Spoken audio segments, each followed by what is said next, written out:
There's a story about a man looking out into the world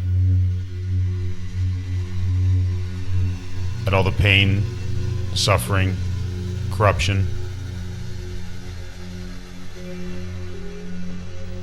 and he looks up at God, pleading, "God, why don't you do anything?" And God looks down and says, "I did do something. I made you."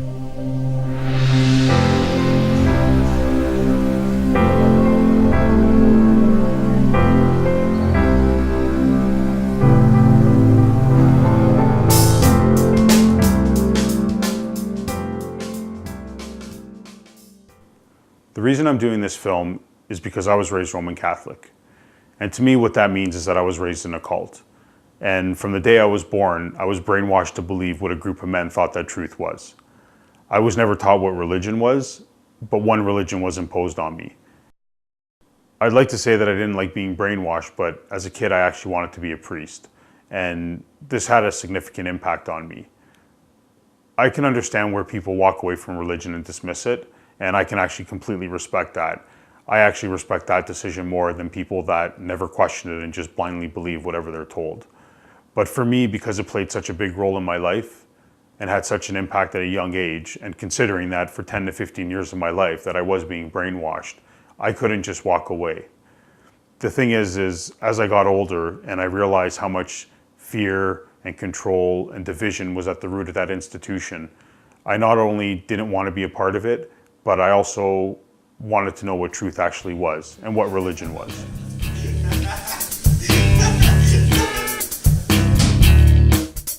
Oh God, look at the time. It's too late to do the thing.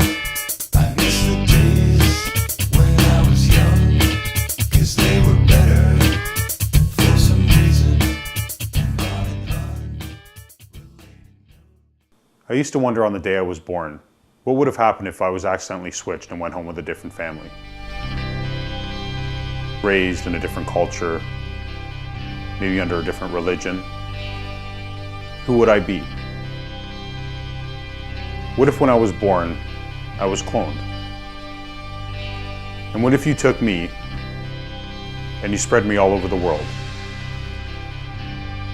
And I was raised in different countries, under different religions, different cultures, different languages.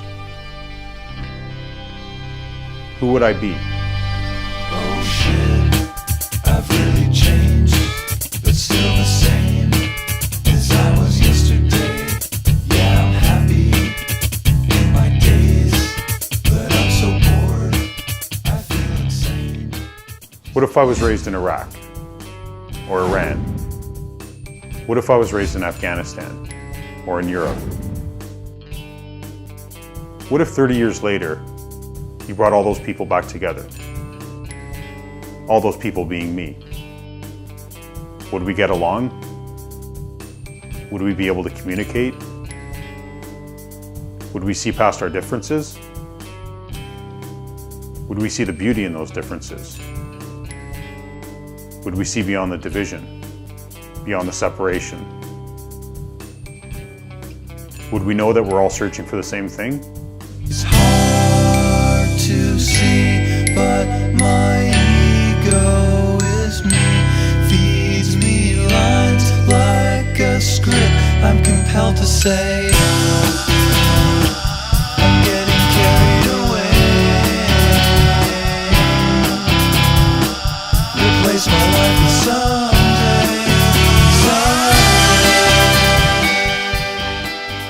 I should have warned you in advance. I tend to ask a lot of questions. I actually, to tell you a quick story, I bumped into a teacher of mine from when I was probably about 7 or 8 years old. I think it was grade 2 or 3. And she actually remembered me and asked what I was up to. So I told her I'd taken economics in school and spent most of my years working in the financial industry for mutual fund companies and investment firms. And I told her I had left that though quite a few years ago. And what I was doing was studying a lot of Eastern philosophy, psychology, world religions, mysticism, a little bit of quantum physics, but mostly having to do with the mind and our beliefs and the way we think. And she looked right at me and said, "Oh, that's perfect for you." And it kind of struck me, especially because I hadn't seen this lady again in over 20 years. So I asked her to explain herself. And what she said is, as a kid, I just had so many questions. And sometimes while she was teaching the lesson, I'd be flipping through the book and actually solving other problems I didn't even need to work on. So I didn't realize I was kind of such a nerd when I was a kid. But just to explain the questioning and how much I actually probe into things. I'm always resisting and reaching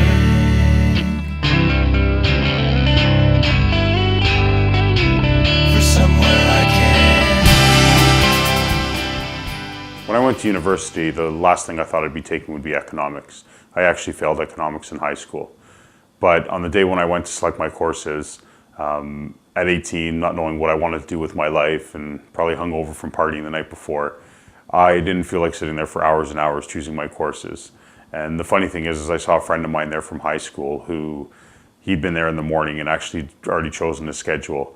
I asked him what he was taking and he said economics. So that kind of ruled it out for me. But right before he left, he ended up telling me that he only had to go in 3 days a week, Monday, Wednesday, and Friday. He had Tuesdays and Thursdays off. His earliest class was at 11:30, so he got to sleep in every day. And on top of that, he had a car, so he could actually pick me up and save me from taking the bus. And that's actually how I took economics.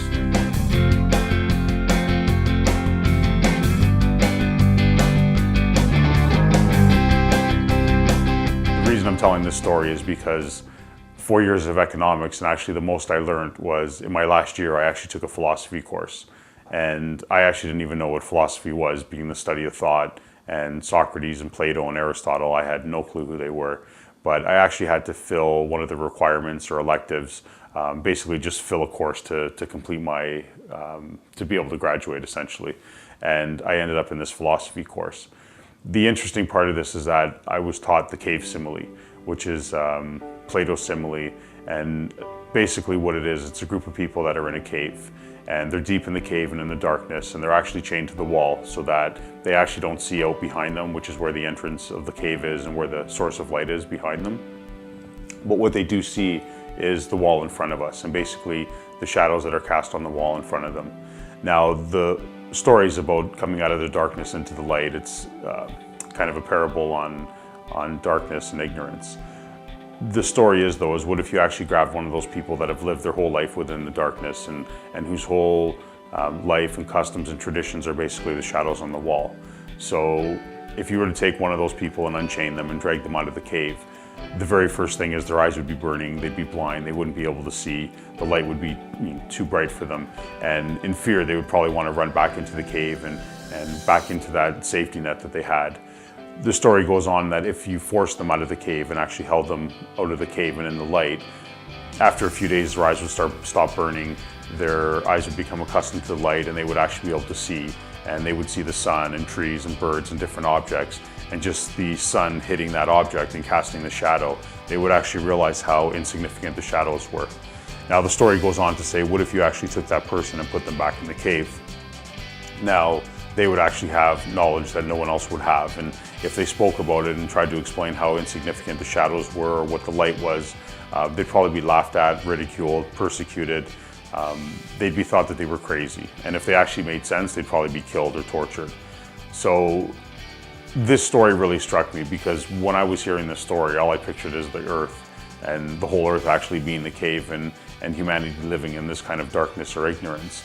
And when I consider of coming out of that darkness into the light, I actually think of people like Buddha, Krishna, Jesus, Muhammad, maybe someone like Krishnamurti, Lao-tzu, and many of the different gurus or prophets or spiritual masters that we've talked about over our history.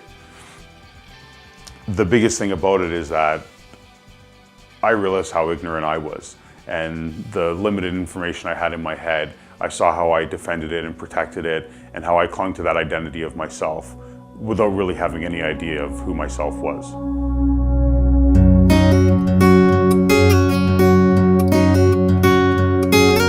I used to be afraid that the world was ending. I used to think that love was as real as lightning.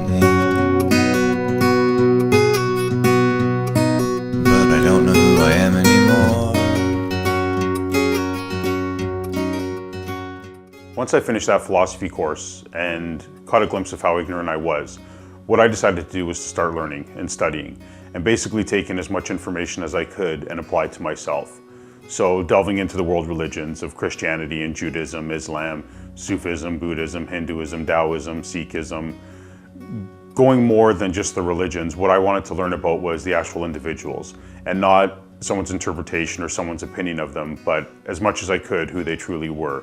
So traditionally, people like Jesus and Buddha, Krishna, Muhammad, more recently looking at different gurus and spiritual masters like Krishnamurti, Osho, Maharishi, Ramana Maharshi, Sri Sri Ravi Shankar, and your traditional philosophers like Socrates and Plato, Confucius. I used to like the way that the snowdrift struck me. I used to make my way through its waves directly. But I don't know who I am anymore. The main problem I encountered was, while I was taking in all this information and thought that I was deconstructing my ego, what I was actually doing was building a bigger one. And the funny thing is the more I was learning, it seemed like the less I knew. That didn't seem very logical to me. And for someone who's very logic-based, it would seem that the more information I took in, the more I would know. The more I'd know about myself, about the truth, and it was the exact opposite. People telling jokes used to make me smile. I never liked trends, so they were out of style. I don't know who I am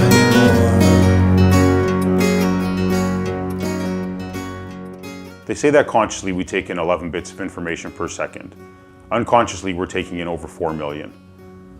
What that's telling me is that for these few seconds, for these few moments that I'm sitting here, consciously we're maybe into 100 bits of information, whereas unconsciously we're into the tens, if not hundreds of millions. And what I came to realize is not only was I conditioned, and not only were my thoughts and who I was so much created by the external world, by your parents and family upbringing, your community, school, education, religion. All these factors play into who I am and help shape who I am. Within that though, not just the majority, but the vast majority, probably close to 99% of me is unknown. It's buried deep within the subconscious. And it reminds me of the analogy of the iceberg, where the majority of it is submerged below the water and only a bit of it is touching the surface.